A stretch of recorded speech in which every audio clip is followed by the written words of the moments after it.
Welcome to my YouTube channel Kartik exam home. देखिए, आप सभी को पता ही होगा कि उत्तर प्रदेश में एक और सरकारी भर्ती देखने को मिल रही है, वह है उत्तर प्रदेश फॉरेस्ट गार्ड की भर्ती।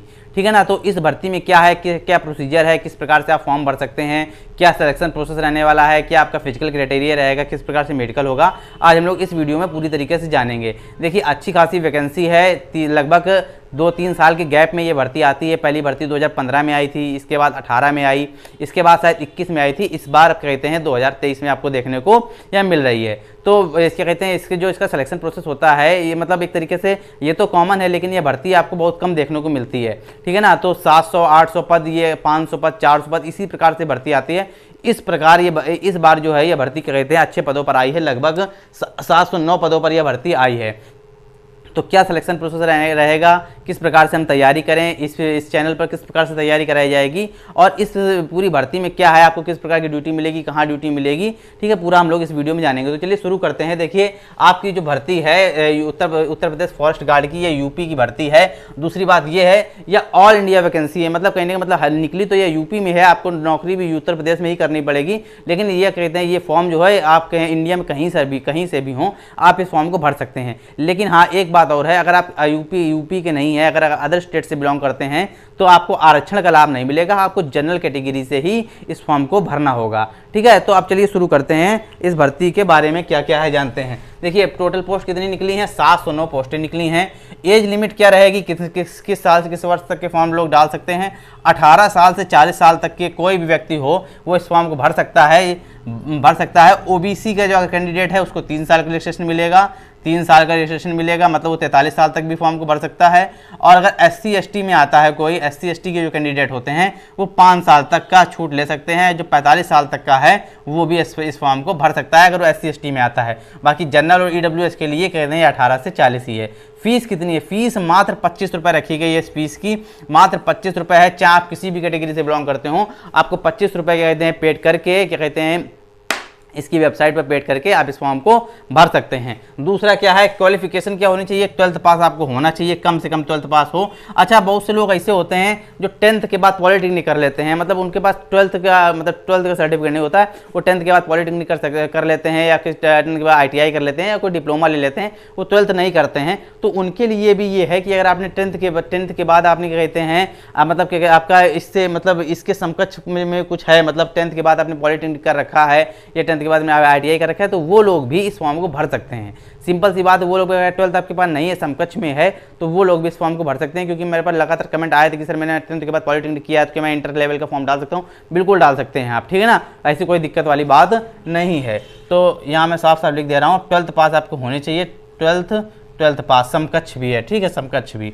अब कहते हैं अप्लाई डेट क्या है। देखिए, अप्लाई डेट जो है आपकी स्क्रीन पर भी आ रही होगी, मैं बता दे रहा हूँ।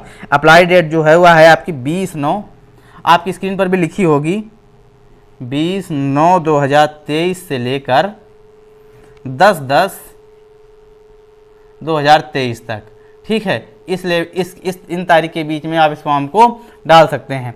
अब देखिए, ये तो सिंपल सी बात हो गई। अब इसमें सिलेक्शन प्रोसेस क्या रहता है। देखिए, सिलेक्शन प्रोसेस आपका जो है, पहले नंबर पर होता है रिटन एग्जाम आपका, दूसरा होता है फिजिकल, और तीसरा होता है मेडिकल। फिजिकल इसका कठिन होता है। क्या होता है फिजिकल में लड़कों के लिए, और जो लड़कियां कैंडिडेट हैं उनके लिए क्या फिजिकल होता है, उसके भी बात आगे करेंगे।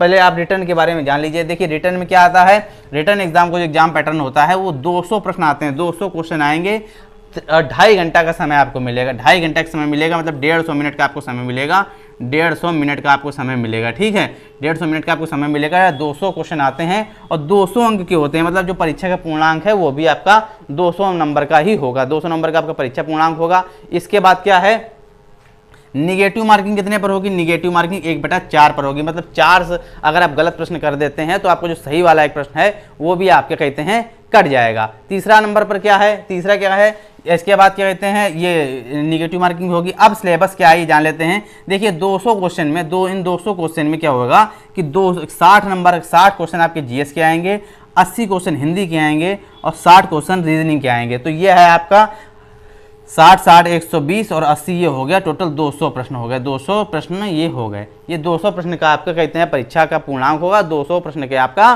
क्या कहते हैं 200 प्रश्न ही आपके आएंगे। इसके बाद क्या है, इसके बाद देखिए रिटर्न एग्जाम की बात हो गई है। अब फिजिकल की बात कर लेते हैं। फिजिकल क्राइटेरिया क्या रहने वाला है, जो फिजिकल जो कहते हैं फिजिकल की तैयारी कर रहे हैं, फिजिकल के जो करेंगे, देखिए रिटर्न एग्जाम का फिजिकल थोड़ा सा कठिन है, जान लीजिए फिजिकल में क्या क्या है। फिजिकल में देखिए जो मेल कैंडिडेट है, मैं सिर्फ मेल कैंडिडेट की भी बात कर रहा हूँ, मेल कैंडिडेट जो हैं उनकी हाइट कम से कम 167 सेंटीमीटर 168 सेंटीमीटर होनी चाहिए। 168 सेंटीमीटर होनी चाहिए, 168 सेंटीमीटर होनी चाहिए मेल कैंडिडेट की हाइट। और क्या कहते हैं, अगर वो मेल कैंडिडेट एसटी कैटेगरी का है, मात्र एसटी कैटेगरी का है, तो उसको 160 वाला भी चल जाएगा। 160 तक 160 सेंटीमीटर भी अगर किसी की हाइट है एसटी कैंडिडेट में तो वो भी मान होगा, कोई दिक्कत वाली बात नहीं है। लेकिन जनरल ईडब्ल्यूएस ओबीसी और एससी के लिए 168 सेंटीमीटर से कम में काम नहीं चलेगा, कम से कम आपकी 168 सेंटीमीटर होनी चाहिए।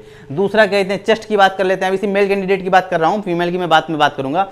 चेस्ट की बात कर लेते हैं। चेस्ट देखिए जो जनरल ईडब्ल्यूएस ओबीसी और एसटी कैटेगरी के लोग हैं उनके लिए कम से कम जो चेस्ट है वो 84 सेंटीमीटर होना चाहिए कम से कम। और इसके बाद जब चेस्ट को फुलाते हैं, क्या कहते हैं सांस भर के फुलाते हैं, तो चेस्ट जो है वो 5 सेंटीमीटर ही कम से कम 5 सेंटीमीटर फूलना चाहिए, इससे कम फूलेगा। अगर आपका ये 84 होगा भी और आप अगर 5 नहीं फुला पा रहे हैं तो अभी आप फिजिकल में फिट नहीं है, चेस्ट से आप बाहर हो जाएंगे, ठीक है ना। तो 5 सेंटीमीटर का फुलाव सबके लिए इंपॉर्टेंट है, चाहे वो किसी कैटेगरी का बिलोंग करता हो। और जो एसटी कैटेगरी के लोग हैं, शेड्यूल कास्ट में जो आते हैं, एसटी शेड्यूल ट्राइब में जो आते हैं, सॉरी शेड्यूल ट्राइब में आते हैं, शेड्यूल कास्ट में तो एससी वाले आते हैं, जो शेड्यूल ट्राइब में आते हैं उनका 82 सेंटीमीटर का चेस्ट भी चलेगा। अगर उनका 82 सेंटीमीटर है तो भी उनका चेस्ट चल जाएगा, लेकिन 5 सेंटीमीटर फुलाव उनका भी होना चाहिए। वेट कोई मायने नहीं रखता है, मेल कैंडिडेट में वेट कोई मायने रखता है, कितना भी वेट हो आपका काम चल जाएगा, वेट कोई मायने नहीं रखता। रनिंग के लिए देखिए 25 किलोमीटर की रनिंग आपको करनी है, 25 किलोमीटर की रनिंग करनी है, टाइम दिया जाएगा 4 घंटे। देखिए 25 किलोमीटर क्या कहते हैं रनिंग आप एक साथ करना, डाइट करना पॉसिबल नहीं है, किसी के लिए भी नहीं होता है।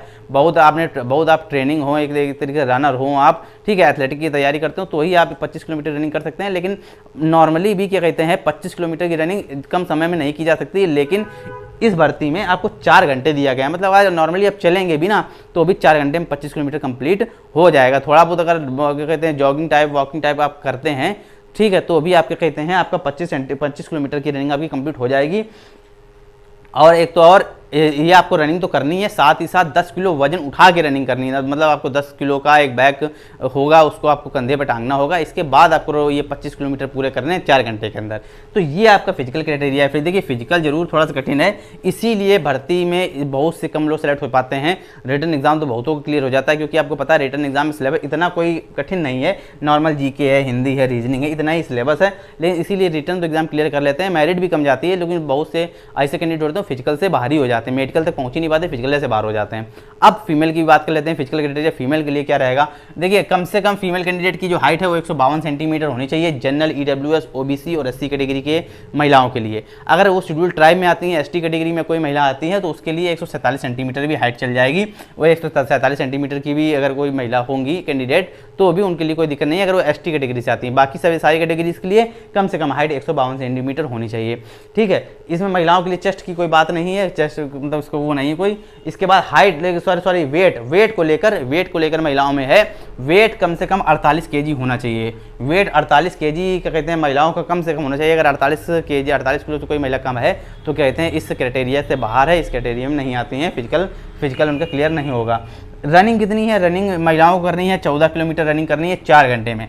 पुरुष को क्या है 25 किलोमीटर करनी है 4 घंटे में, महिलाओं को 14 किलोमीटर 4 घंटे में करनी है। और इनको भी कंधे पर 10 किलो का वजन उठा के ही ये रनिंग कंप्लीट करनी है, ठीक है ना। 14 किलोमीटर 4 घंटे में 10 किलो के वजन के साथ। देखिए इसीलिए इतना कठिन फिजिकल है, इसीलिए इस भर्ती में बहुत से कम लोग सेलेक्ट होते हैं। और यह भर्ती फॉरेस्ट गार्ड से संबंधित तो है, साथ ही साथ इसमें वाइल्ड लाइफ भर्ती भी है। मतलब वाइल्ड लाइफ का मतलब भर्ती होता समझते हैं ना, वाइल्ड लाइफ, इसमें पोस्टें भी हैं, ठीक है। एक तो जैसे वाइल्ड लाइफ का मतलब जैसे कोई जू हो गया या जानवरों को जो मतलब जहाँ पर संरक्षण होता है वहाँ हो गया, वहाँ ड्यूटी वगैरह लगेगी, ठीक है। जैसे मैं लिख दे रहा हूँ जू, ठीक है। और कहते हैं मतलब एनिमल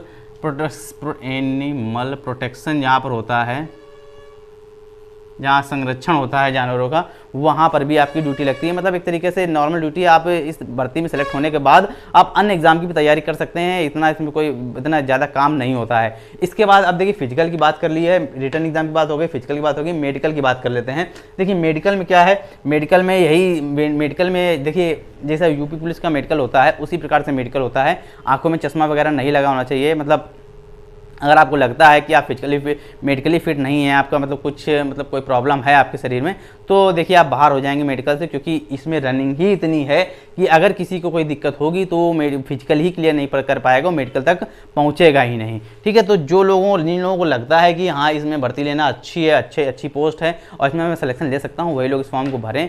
वैकेंसी बहुत अच्छी है, अच्छी खासी वैकेंसी, 709 पद हैं।